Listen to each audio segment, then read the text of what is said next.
Well, this morning, a candidate for the seat of Ayre, rather confusingly called Pat-Ayres, a Lib Van candidate. He's 56, a semi-retired transport manager, but still runs a small transport concern in the north, we're told. Good morning. Good morning. Good morning. Now, you're a long-standing member of the Lib Van party. You have the Lib Van tie on, etc. In fact, you joined quite near the beginning. Why?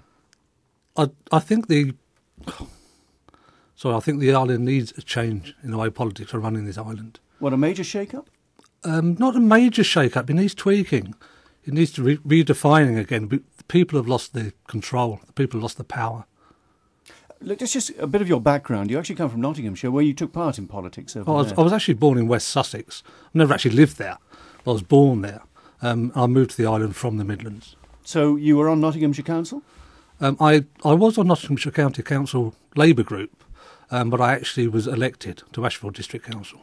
So you came over to the island, you joined the Lib Vans, you were attracted by them. Do you think the Lib Vans are capable of getting enough members this time to actually form some sort of administration?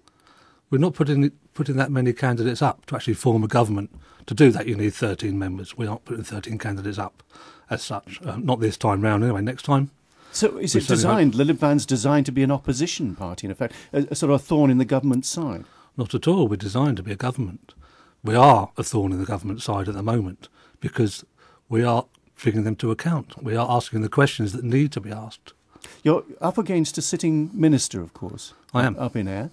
Is that deliberate? I mean, are they being targeted? I asked this of Peter Carron yesterday. He said no, but it does seem that ministers are having opposition from Lib Vans so far. Well, it's obviously not true because I declared myself before Ayre did. Oh, it's fairly obvious he was going to stand again, though. I mean, it was predictable he was going to. Not according to the papers and not according to him. He was waiting to see how things worked out. Right. You think you can do a better job than Ayre? I'm sure I can do a better job than Ayre with the support of my colleagues within the party. So what's he done? What's he done that has excited your ire? Nothing that Eddie's done has excited me. Eddie's a nice guy. I've met him. I've got no problem with Eddie at all. But I don't think he's a natural politician. And you believe you are a natural politician who can get a message over to people? I think so, yes. So what are the issues you will take to the people on the doorsteps? The local issues up in Ayre, the planning, are agriculture, are meat production and the loss of the meat plant or possible loss of the meat plant.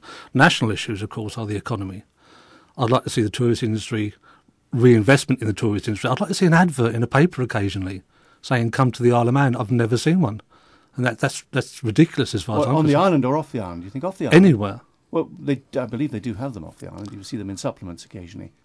In supplements, maybe, but not in the main paper, where everybody else advertises. Let me just hone in on one issue up in the north, and that's surgery facilities. What is your view on that? The new surgery in Derby? Yeah. It's good for the people of Derby. It'll also serve the prison, be a doctor nearer to the prison. I don't think it'll detract from anywhere else. I think it'll be enhanced rather than detracted. The north of the island has always put it over that it's rather left out of things. The government tends to look as being Douglas-centric. Do you believe that? And can you do anything about it? It is Douglas-centric. What I would like to do is work with the other MPs, other MHKs up north, to work together to enhance the facilities up there, to get more up there. There are 4 MHKs up there. What would you suggest up there? Because it's fairly sparsely populated. What would you suggest putting up there? In the north? We could look at moving some government offices. There's space up north.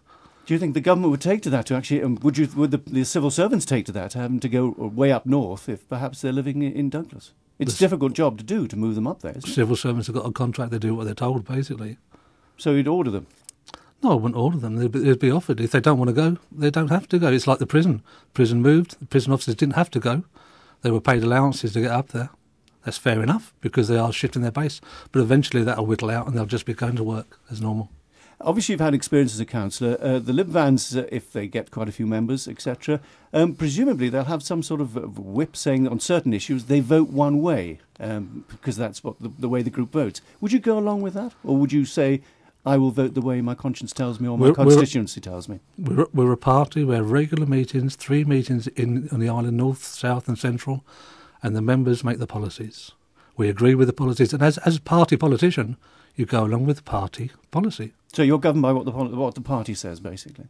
Well, yes. As exactly the same as Ayre is by what Tony Brown says. Pat-Ayres, thanks very much for joining us this morning. My pleasure. Pat-Ayres, who's standing as a candidate in the Ayre by-election. Eddie Tear, of course, is standing as well.